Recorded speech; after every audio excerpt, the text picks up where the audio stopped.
മടിയാൻ വന്നിട്ടുണ്ടേ.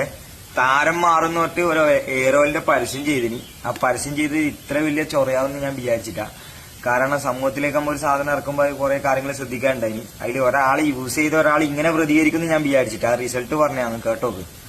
മടി എന്തായാലും ഓയിൽ കൊള്ളാം കേട്ടോ, സൂപ്പറാണ്. നമ്മുടെ റിലേറ്റീവിന് ഒരാൾ കൂടെ ഞാൻ കൊടുത്തായിരുന്നു. അവരുടെ മോള് യൂസ് ചെയ്തിട്ട് അയച്ചതാണ്. കുറച്ച് 2 തവണ യൂസ് ചെയ്തപ്പോൾ ഇത്ര മാറ്റം വരുന്നുണ്ട്. ഇതിപ്പോ എത്ര നാൾ നമ്മളിങ്ങനെ കണ്ടിന്യൂസ് ആയിട്ട് യൂസ് ചെയ്യണം, അതോ ഇത് നിർത്തി കഴിയുമ്പോൾ വീണ്ടും താരം വരുമോ, എങ്ങനെ അതിന്റെ അതോടൊന്ന് പറഞ്ഞേ. എത്ര നാൾ കണ്ടിന്യൂ ചെയ്യണം ഇത്? അപ്പം എല്ലാവരോടും പറയാനുള്ളത്, കണ്ടിന്യൂ 2 ദിവസം കൊണ്ട് റിസൾട്ട് കണ്ടിട്ട് യൂസ് ചെയ്ത് നിർത്താൻ വേണ്ടി പാടില്ല. നമ്മൾ 2 ആഴ്ച കണ്ടിന്യൂസ് യൂസ് ചെയ്യുക, പിന്നെ മാസത്തിൽ ആഴ്ചക്ക് ഒരിക്കലായിട്ട് യൂസ് ചെയ്താൽ മതി, മെയിൻറ്റെയിൻ ചെയ്യാൻ വേണ്ടി മാത്രം.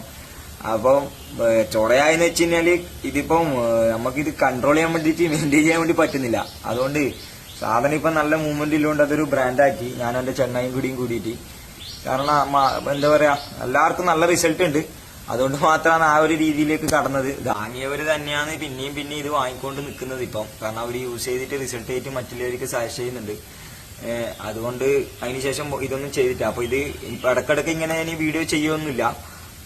അപ്പൊ ഇങ്ങനെയാണ് അവസ്ഥ, കാര്യങ്ങൾ ഇങ്ങനെയാണ്. എല്ലാവരും ചോദിച്ചവരോട് ഇതാണ് മറുപടി. റിസൾട്ട് ഒരുപാട് ആളെ റിസൾട്ട് ഉണ്ട്, അത് വീഡിയോയിൽ വന്നിട്ട് അവരെന്തായാലും പറയുന്നു വിചാരിക്കുന്നു. അപ്പം ബാക്കിയെല്ലാം പറഞ്ഞ പോലെ നോക്കി ചെയ്യാട്ടാ. സൂപ്പറാക്കി.